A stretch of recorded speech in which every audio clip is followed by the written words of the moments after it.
Welcome to the Council of Better Business Bureau's podcast, Better Business, Better Series, where we will explore top-of-mind topics with business and industry leaders to understand the leading trends and innovations that continue to push the envelope in today's marketplace. For the Better Business Bureau, I'm Will Johnson. The winter 2018 issue of the Better Business Bureau's Trusted magazine takes an in-depth look at creating exceptional customer service. What does the consumer expect? And how can businesses go above and beyond? Joining us today to tell us all about exceptional customer service is Nona Phinn, the magazine's project director and acting editor-in-chief. Nona, it's great to have you here. Thank you, Will, for having me. So tell us a little bit about Trusted, what it's all about, and why the magazine was created. Absolutely. When I came on board at the BBB, we really are an organization that talks about better business standards, what that all looks like. But we really didn't have a platform to discuss, well, what is better business? And so my brilliant boss who came to me and said, hey, we need a channel. Let's think about a magazine. And with that, I thought, great, there are tons of business magazines out there, so how can we make this one different? Yeah. And so what we did with the Trusted magazine is pull together stories about businesses, consumer stories that are doing business better.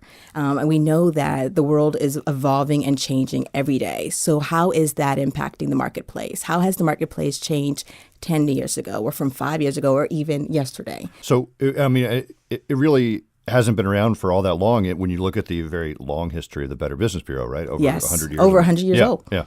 And we have a magazine. I think it just hit about, I think it's a year and a half old now. Yeah. We can celebrate the year and a half birthday. And Trusted was founded on, so you mentioned the BBB mission, ensuring that high standards for trust are set and maintain. And what else? There's a fair amount of sort of a storytelling approach, right? Yes. We wanted to feel conversational. We wanted to feel like when the reader is engaging with an article, they can see themselves in the article. If we were right there in the room with them, they might be able to even ask a question or interject or provide some kind of thought, feedback, or opinion. So we want the take the reader on a journey. Let them feel that they're part of what's being read and they can really relate to it, apply it back at the workplace or in their own personal world. I remember we're going to talk about some of the highlights from the three first issues, and then we'll get specifically more into consumer experience and what that means. One of my favorite ones early on was, I'm not sure whether it was the first or second, was the T-shirt company. That was passionate about T-shirts. Yes. And it was just so cool reading about a company that was so passionate about something that may seem so straightforward as T-shirts, but the article did a great job of sort of delving into why they cared about it. Yeah. Tell me about some of your eye-opening interviews or ones that you enjoyed a lot. I would say that one of the ones that I loved most, Lux Bloom, I think that was our second issue. Small business based out of Chicago, an entrepreneur, older individual, a female, who said, I'm leaving McDonald's, a top executive, and I'm going to start my own thing. I love the luxury space. She has discovered a farm, I won't say where because she'll maybe kill me. It's top secret, where they're growing roses that can last over 2 months. And with that, she has created this phenomenal business in Lux Bloom, and where she is the rose for any Red Door spa you walk in. You will see her roses there. She was the official rose for the Beauty and the Beast movie that we just saw come out last year in March. Sure. She was the red carpet premiere walker, did the whole wall there on the red carpet. We actually had a red carpet star in our magazine. So that one impacts me tons because I thought, well, someone who decided their second half of their life, they were going McDonald's, to absolutely a big career. Not some kind of hole in the wall company like McDonald's, and I'm going to do my thing. Yeah. And it's turned into this phenomenal thing. Those are the stories we love to tell. That was an entrepreneur story.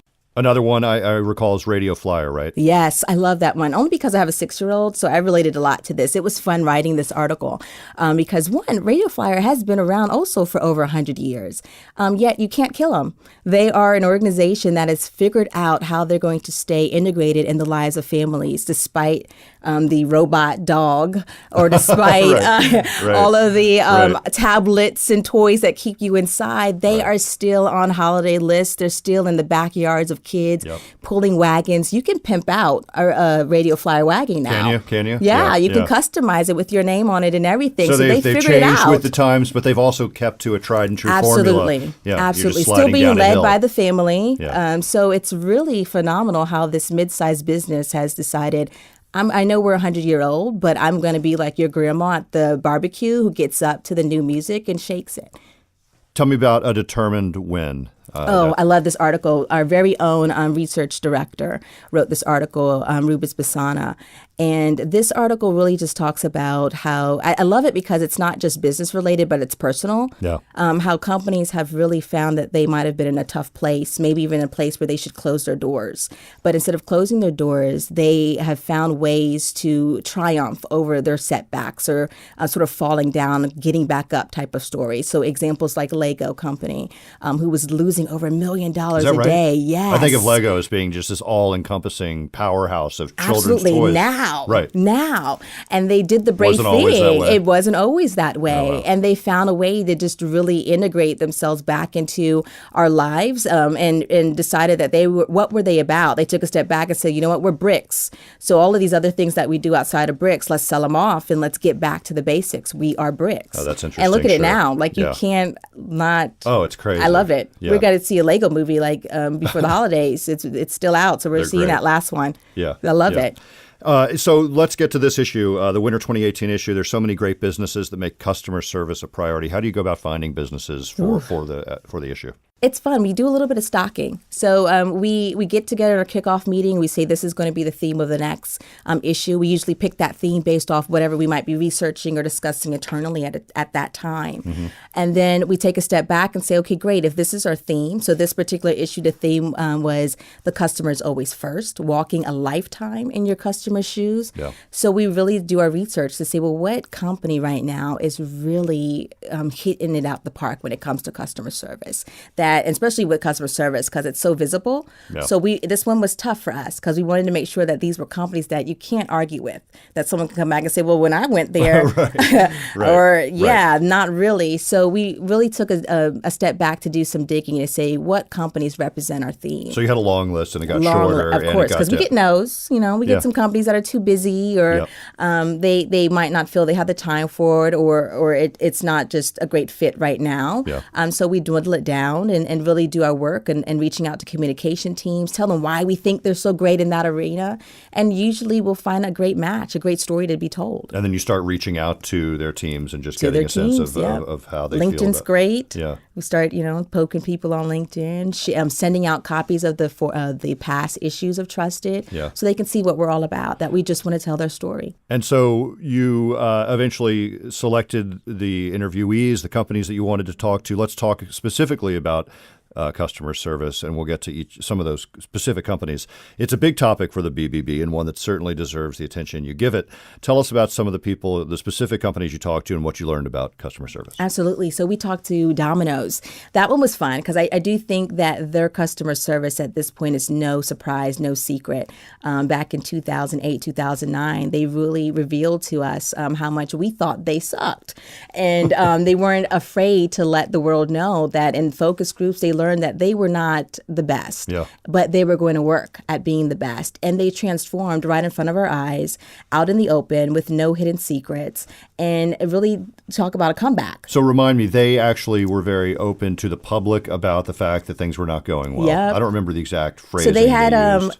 They had focus groups that they used in the commercials where you actually saw people on camera saying the pizza tastes like the box. Right. And then they had commercials where the CEO would come on and say, hey, this is an image of what you sent us on how the pizza came to you. A really brave approach. Brave approach. So I was really intrigued to say, why in the world would you do that? That's pretty tricky. Yeah, and it's worked. It's worked. It has worked. They've done a turnaround. They have done their turnaround. They have literally, even I had to admit on the interview, I said, I have to tell you, I wasn't a Domino's fan. I was all about other pizzas. Yeah. And then I was really intrigued just from one marketer to the next. Like, I'm going to try this pizza. Now that you've just kind of come out and said, hey, we're bad, but we're better now. Give us a try. And I was like, yeah, hey, I'll tell you, I enjoy it. I go. At the BBB, we talk a lot about honesty, transparency, among other things, but that's an example of that. That's huge, and it's a breath of fresh air. And when you read the article, you really will learn why they did that, why they went that route, and it's brilliant. As for the outsider looking in, you're thinking, really tricky. Why would you take that risk? But when you begin to read the article and really learn why they took that step, it actually is pretty brilliant. It's, again, about connecting. And I would say, well, overall, that's what we really learned in doing this particular issue. Customer service is not it isn't an act any longer. Yes, you still serve someone who walks in your store, but we all know that customer service is taking place beyond the brick and mortar. It's more of a feeling. It's more of a connection with the individuals you serve, whether that's a business or a consumer. Whoever you are, or a member, however you're defining your customer, it's really about connecting heart to heart with them and understanding, well, what's the need? What need is it that I'm trying to fulfill? And how can we fulfill that beyond just providing the product and the service? And customer service, I imagine, also reflects internal company culture, right? Absolutely. Employees. Let's not forget that employees are customers. Did you talk to any businesses that are looking at customer service in a really unique way? I mean, the Domino's example is an interesting way of communicating that they needed to change, but a company that's doing something outside of the normal approach to making sure customers are happy. Absolutely. So we did not get them in our magazine, but sitting in the room with them actually sparked the idea for me to make this our theme. I had the absolutely honor to go visit Chick-fil-A and sit in their corporate office. Yum. Yeah, that was great. Great. It's like a college campus. Yeah. Awesome. And I felt like a VIP because you can't even get on the campus without knowing someone. So it was really cool. And we sat in the room and we talked to one of the execs about customer service. And one of the examples that he gave us, there was a meeting room with all gray chairs, one red chair. And it's just because of who I am. I said, I'm going to sit in the red chair. There's got to be something special about this chair. So I get to sit in this red chair. Yeah. My colleagues laugh at me, but he comes in and he explains. He points at the chair. He's like, do you know why this red chair is here? And I'm sitting there like, I knew this thing was special. That's why I sat here. He mentioned that every meeting room has that red chair, and that red chair represents the customer. Oh, that's really neat. So whatever they talk about in their meeting room, they look at this red chair and said, would they be happy? Would they start to scratch their head? Would they say, is this Chick-fil-A? Is this right? That red chair keeps them honest. It keeps them pure. It keeps their customer in front of them always. What a great idea. I mean, this obvious example of the customer. Awesome. Because when you're sitting in a room with a company or a business or a group of people and you're talking about, how can we, make the bottom line? Absolutely. And I mean, it could be easy to forget the people you're trying to sell to. The customer sometimes is, you gloss over them at times. But if there isn't a representative always sitting there, always in front of you, how can you forget them? So did you have to get up and move, or were you okay? I did. Because I did. Felt a little weird at that point. I did get up and move. I was like, let me go sit in the gray chair. Anything else you want to add about the 2018 issue of Trusted Magazine? You can pick it up. Tell us where people can find it. Absolutely. So we do have it printed and online. You can find it at bbbtrusted.org. It will launch about the second week of January. It'll be out. Okay. There you can request copies. You can subscribe to the magazine, join our mailing list. So you will get a hard copy coming to you. You might want one. It's a beautiful piece to hold in hand. But if you are on our website, engage. That's what the stories are there for. We have all types of places from our blog. Each article has a space for you to comment, provide feedback. We really want to hear from our readers. And you could subscribe and get back issues as well. Absolutely. I mean, I've got to say, I've looked at and read in detail some of all three issues, and I mean, it's really a great view of businesses and different aspects of business, and this one being customer service, which you've touched on in other issues, but each one has sort of its own theme. Yes. This one's great. Yeah. All so right. yeah, please get back issues. They're wonderful reads. I enjoy reading them. Good. All right. Well, thanks. Congrats on the magazine. It's Thank you. obviously doing really well, and you're getting a lot of good response. Yes. Thanks to Nona Phinn, Project Director and Acting Editor-in-Chief for the Better Business Bureau's Trusted Magazine. Thanks once again, Nona. Thank you, Will. And for the Better Business Bureau, I'm Will Johnson. You just enjoyed Better Business, Better Series podcast. Be sure to tune in next month for a brand new episode. To learn more about our other shows, visit betterbusiness.blueberry.com. That's betterbusiness.blueberry.com and subscribe. The thoughts and opinions expressed on this podcast are the views and opinions of the guests, not those of the Better Business Bureau, Council of Better Business Bureaus, or program affiliates. This podcast is for information and educational purposes only and is copyrighted with all rights reserved. This podcast is protected by Blueberry's Terms of Service.